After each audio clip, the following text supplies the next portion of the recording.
Hello and welcome to Indus News live from Islamabad. I'm Jawad Tehami and these are the headlines.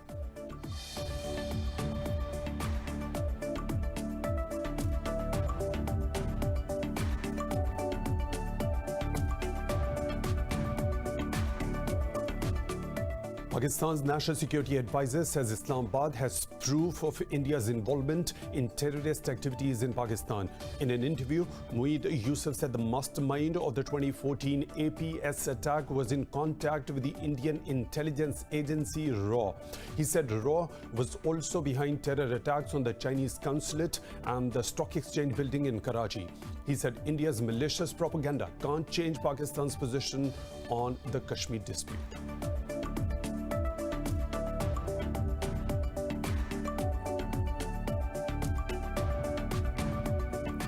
China says it does not recognize Ladakh as a union territory which was illegally set up by India in August last year.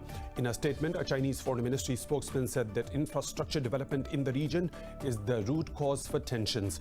The two sides have been locked in a face-off in Ladakh since May, and tensions peaked in June when 20 Indian soldiers were killed in the clashes.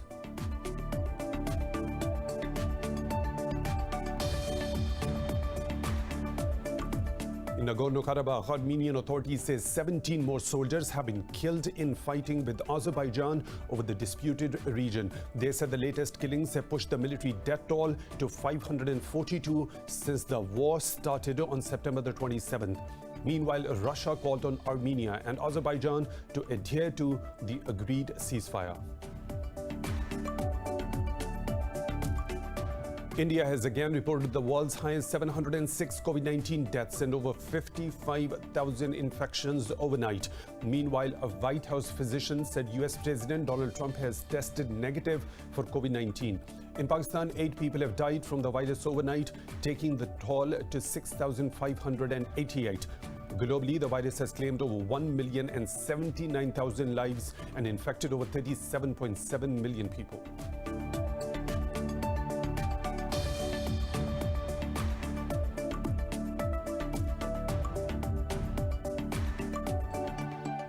Those were the headlines and detailed stories. Right after a short break, stay tuned.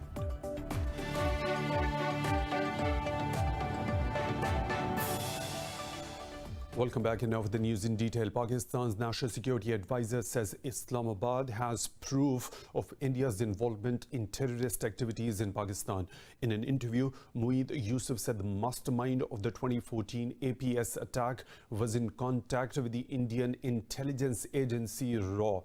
At least 150 people, mostly children, were martyred in the attack.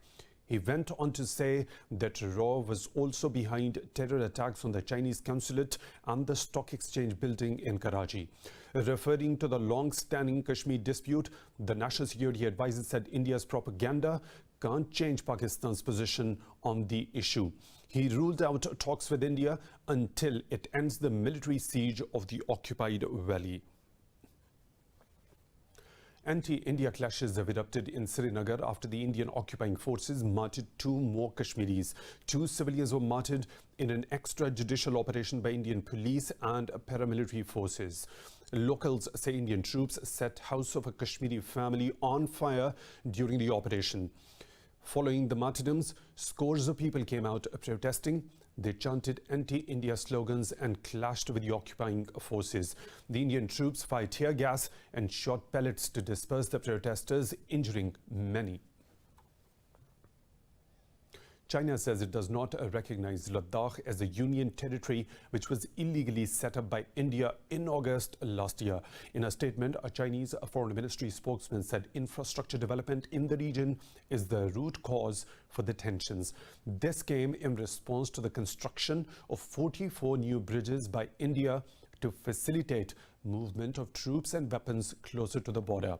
The spokesman urged India to refrain from actions that might escalate the situation and take the measures to safeguard peace along the border. India and China have been locked in a face-off in Ladakh since May, and tensions peaked in June when 20 Indian soldiers were killed in the clashes. China has urged the US to immediately stop selling arms to the country's Taiwan region. The Chinese Foreign Ministry warned that Beijing will make a legitimate response in wake of recent developments. Spokesperson Zhao Lin said arms sales to Taiwan breaches One China principle and Three China-US joint communique. He said the breach severely undermines China's sovereignty and security interests. Zhao said the US should also cut all the military connections with the Taiwan region. This comes after Washington announced its move to sell advanced weaponry to Taiwan. The contact groups of the Afghan government and the Taliban have resumed talks in the Qatari capital of Doha. Taliban spokesperson Mohammad Naeem said the two sides discussed all the contentious issues in detail. Naeem said they also agreed to continue meetings to reach a resolution. The two sides are trying to reach a consensus regarding ground rules of engagement in the intra-Afghan dialogue. The dialogue hit a snag after Kabul refused to acknowledge the Doha Pact as the base document for dialogue. In Nagorno-Karabakh, Armenian authorities say 17 more soldiers have been killed in fighting with Azerbaijan over the disputed region. More in this report. They said the latest killings have pushed the military death toll to 542 since the war started on September 27. Earlier, Russian Foreign Minister Sergei Lavrov called on Armenia and Azerbaijan to adhere to the agreed ceasefire. Meeting with his Armenian counterpart, Lavrov said he hopes both sides strictly abide by the pledge. The United Nations also expressed disappointment over the ceasefire violations. Spokesperson for the UN Secretary General said all sides must act under international humanitarian law to protect the civilians. Meanwhile, Turkish President Tayyip Erdogan urged the European Union to take a consistent stance on Azerbaijan's territorial integrity. In a phone call with the EU Council head, Erdogan said Armenia endangered Europe's energy supplies by attacking Ganja city. Germany has vowed to completely support Greece and Cyprus over their row with Turkey in the eastern Mediterranean. Speaking in Berlin, Foreign Minister Heiko Maas called for an honest effort by all the sides to find the solution. This comes after Athens said it will not engage in exploratory talks with Ankara as long as its survey vessel remains in the disputed waters. Earlier, Turkey called for a dialogue to resolve matters in the Aegean and East Mediterranean region. Last month, Ankara withdrew or rise from the contested waters to give diplomacy a chance before sending it again. Athens has called Ankara's decision a major escalation and direct threat to regional peace. A Palestinian man on a hunger strike in an Israeli prison for nearly 80 days is on the verge of death. Israeli rights group Beth Salam said Meher al-Akhraz has been in administrative detention since his arrest in late July. It said the policy is used by Israeli occupation forces to hold suspects without legally charging them. Akhraz launched his hunger strike to protest the policy of forceful detentions. In the U.S. presidential election, early in-person voting has started in the state of Georgia with high turnout. U.S. Elections Project said voters have cast over 10 million votes for the November 3rd polls, outpacing the early vote in 2016. Surge in early voting caused by problems in electronic poll books used to check in voters, leading to 10 hours wait. Georgia has long been a Republican stronghold, but recent demographic changes have made it a more competitive state. Malaysia's opposition leader Anwar Ibrahim has met the nation's king to prove his parliamentary support for premiership. Ibrahim declared he had secured a strong majority from the federal politicians to replace Prime Minister Muhyiddin Yassin. Police said they had opened a probe into Anwar Ibrahim's claim of a majority after a list of his alleged backers spread on social media. King Sultan Abdullah plays a largely ceremonial role, but he has power to dissolve the parliament on the premier's advice. No political party has clearly declared support for Ibrahim so far. The struggle for power coincides with Malaysia's grappling economy and the resurgence of COVID-19. Germany says it is interested in maintaining good relations with Russia despite the Kremlin critic Alexei Navalny's poisoning issue. In an interview, German Foreign Minister Heiko Maas said bilateral relations between both the nations have suffered from a number of incidents, but he said Berlin has made great efforts over recent years to foster dialogue with Russia. Germany and France are pushing for sanctions against Russian individuals for using nerve poisoning agent. Russia has already rejected the accusations and asked Berlin to present the evidence. The global death toll from COVID-19 has topped 1,078,000 with over 37.7 million people infected. In India, the number of fatalities has crossed 109,000 and more than 7.1 million people have contracted the virus so far. More in this report. The world is faring the worst as flu season approaches amid a raging second wave of COVID-19. The World Health Organization has sounded alarm with Europe and the Americas reporting a record number of cases for the last 4 days. The US continues to lead the numbers with more than 31 states, reporting a surge in new infections. On his return rally in Florida, US President Donald Trump continued his narrative against restrictions mocking quarantine measures. I went through it. Now they say I'm immune. I feel so powerful. But there is something nice. I don't have to be locked up in my basement, and I wouldn't allow that to happen anyway. I wouldn't allow it to happen. In Europe, after France and Spain, daily cases are also jumping in Germany. Austrian Premier Scott Morrison says the resurgence in France and Spain shows how fast all gains can be wiped by a second wave. As COVID-19 infections continue to surge in the UK, Prime Minister Boris Johnson has announced new restrictions. But the country's top medic says the measures are not enough. I am not confident, and nor is anybody confident, that the Tier 3 proposals for the highest rates, if we did the absolute base case and nothing more, would be enough to get on top of it. And that is why there's a lot of flexibility in the Tier 3 level for local authorities, guided by the directors of public health, who are absolutely superb around the country. In Russia, COVID-19 hospitalizations in the capital, Moscow, have been steadily rising over the past week. Meanwhile, China's biggest air show, the International Aviation and Aerospace Exhibition, has also been postponed because of the pandemic. In South Korea, daily cases are back in triple digits as the country struggles to cap new clusters. In Pakistan, 8 people have lost their lives to COVID-19 in the last 24 hours, with the death toll rising to 6,588. The health ministry says 530 people tested positive overnight. The ministry said there are 8,651 active coronavirus cases in the country. It said out of over 319,000 infections, more than 304,000 have recovered so far. The ministry said over 140,000 cases have been detected in the Sindh province, while Punjab has reported more than 100,000 cases. In the capital Islamabad, close to 17,500 have been infected so far. The International Monetary Fund says the global community must do more to tackle the economic fallout of COVID-19. Speaking at an online summit, IMF Managing Director Kristalina Georgieva said countries in serious trouble must restructure their debts as soon as possible. She also called for more grants for African countries, urging bilateral donors to step up in that regard. Georgieva said the fund was pushing to shift more of its existing special drawing rights to countries that needed support the most.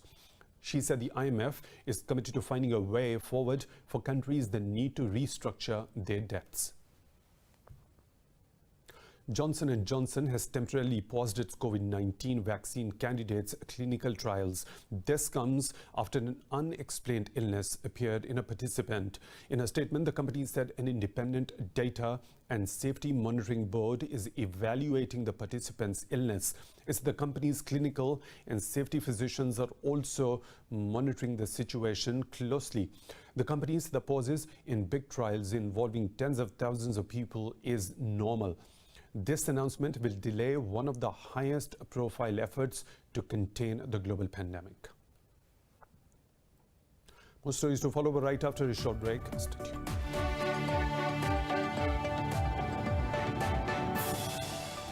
Welcome back. One person has died and two others have been injured after a glass roof collapsed in Australia's Curtin University. Emergency services say a roof of an under-construction building caved in near Curtin's medical school. In a statement, the university said no students or staff were among the victims. Authorities said the cause of the accident will be investigated by a work safety regulator. The university has urged people to avoid the area. At least 11 people have been killed by severe flash floods in western Cambodia. Local media said authorities have evacuated 2,400 families in the Pusat province. It said heavy rainfall for the past several days caused disaster in the province. Local media says 75,000 hectares of land have been flooded. The military and police have been deployed in several areas to assist in evacuations. In India's capital, New Delhi, air quality has hit the very poor level for the first time this season. Met Department says in the past 24 hours, the average air quality index was recorded at its worst since February. Smog is a year-round problem in Indian capital, causing a respiratory issue, irritable eyes and skin infections in residents. New Delhi witnessed a bright blue sky after years due to a fall in emissions during the COVID-19 lockdown. But a resumption of public transport, burning of farm residues and cooler temperatures have blurred the sky again. The atmosphere has completely changed as compared to lockdown. We should decrease the use of machinery and promote public transportation. It is aggravating breathing problems and there's already a coronavirus pandemic. So problem with breathing is already there for the people these days and pollution will only help to worsen it. The UN has urged development banks to stop backing fossil fuel projects. This comes after a report found that the World Bank invested $12 billion in the sector since the 2015 Paris Agreement. In a video message, UN Chief Antonio Guterres asked the countries to ensure development banks boost renewable energy. He said the world needs speed, scale, and decisive leadership at the moment. Meanwhile, the World Bank said the report gave a distorted and unsubstantiated view. It said the bank had committed nearly $9.4 billion to finance renewable energy in developing countries from 2015 to 19. The world is observing International Disaster Risk and Reduction Day. The United Nations has called for better planning to mitigate the effects of natural disasters. UN Chief Antonio Guterres says a safer, more resilient world must be built by acting on science and evidence. He said political commitments are required at the highest level to follow Sendai framework for disaster risk and reduction plans. Guterres says COVID-19 has shown that systemic risks require international cooperation. Many countries are facing multiple crises simultaneously. We will see more of these.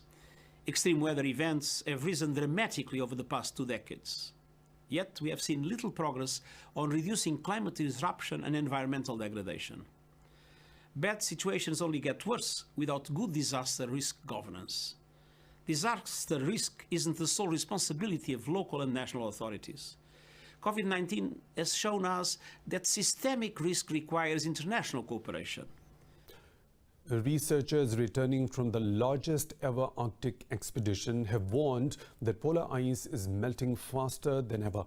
What about the warning in this report? The Polar Stern icebreaker returned to the port of Bremerhaven in Germany after more than a year drifting in Arctic ice. This was the most ambitious Arctic research expedition ever undertaken. A total of 442 researchers, crew members, teachers, and journalists hailing from 37 countries were involved in the 5 stages of the expedition. Over the course of a year, they examined changes in the atmosphere, ice, and ocean, and their impact on the climate system in the Arctic.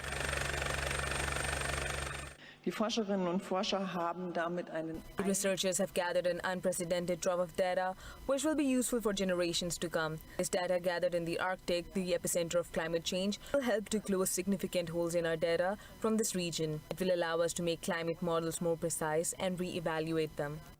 Researchers faced challenges including mountains of ice appearing suddenly due to changes in pressure. They also encountered the danger posed by polar bears and the toll of working for months on end in complete darkness during the Arctic winter. Discussing the findings, leader Marcus Rex said the effects of climate change are more than evident in the region. He warned that the Arctic can be ice-free in summer within a few decades if humanity does not change course. Und diese Welt ist bedroht. Wir haben wirklich This gesehen, world is threatened. The ice is dying. If we keep going as we are, then the Arctic will be ice-free in summer within a few decades, and the world I just described will no longer exist. In winter, we almost continuously measure temperatures 10 degrees higher than those measured by Fridtjof Nansen on his expedition. The research reveals that the world needs to work for climate and reduce greenhouse gases more than ever to protect the Earth. China has unveiled its plan to turn Shenzhen city, the high-tech hub, into a core engine of reform.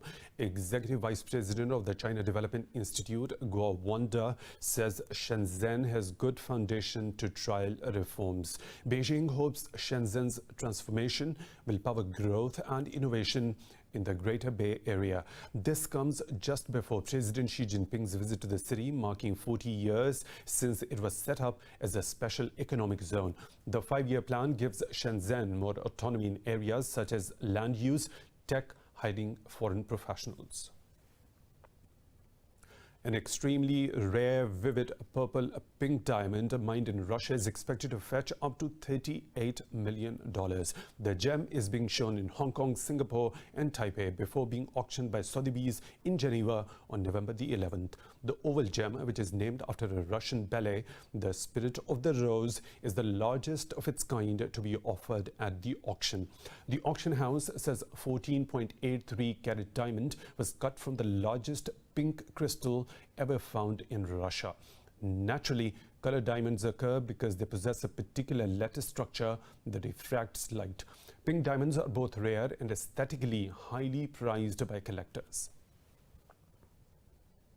Peru has opened the ruins of Machu Picchu for a single Japanese tourist who waited almost 7 months to visit the site. He was trapped in the Andean country during the COVID-19 outbreak. Jesse Takayama was due to visit Machu Picchu in March, but it closed because of coronavirus. His original plan had been to spend only a few days in Peru to visit the Inca citadel. Culture Minister Alejandro Nera said Takayama was granted access after submitting a special national and foreign tourists in November. The site will permit 30% of its normal capacity of 675 people per day.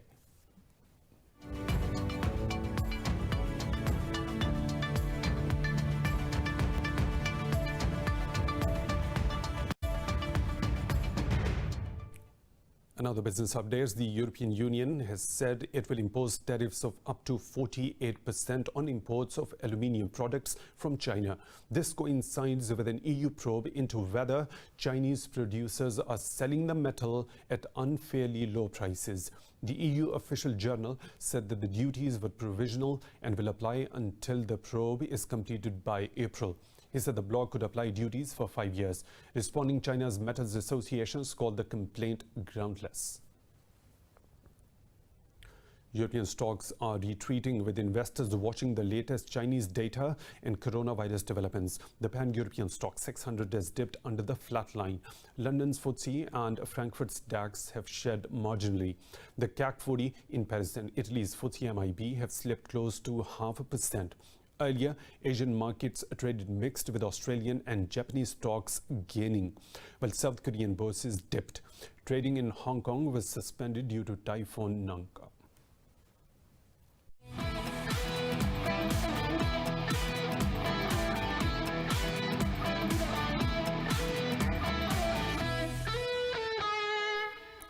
Two Peruvian national football team players have contracted COVID-19 ahead of a key clash against Brazil in the World Cup qualifier.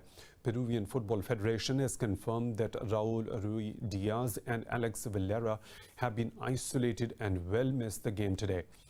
The players did not participate in the final training session at Lima's National Stadium. The game is one of 5 qualifiers taking place in South America, qualifying today for the World Cup finals in Qatar. Peru drew their opening game 2-2 with Paraguay last week, while Brazil hammered Bolivia 5-0.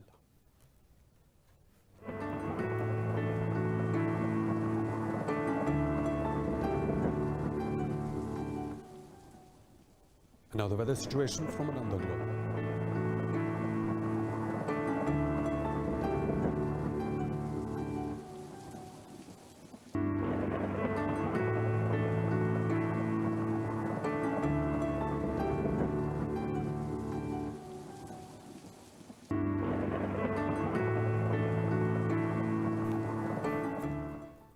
And that's all for now with the latest updates. You can follow us on social media at Indus News.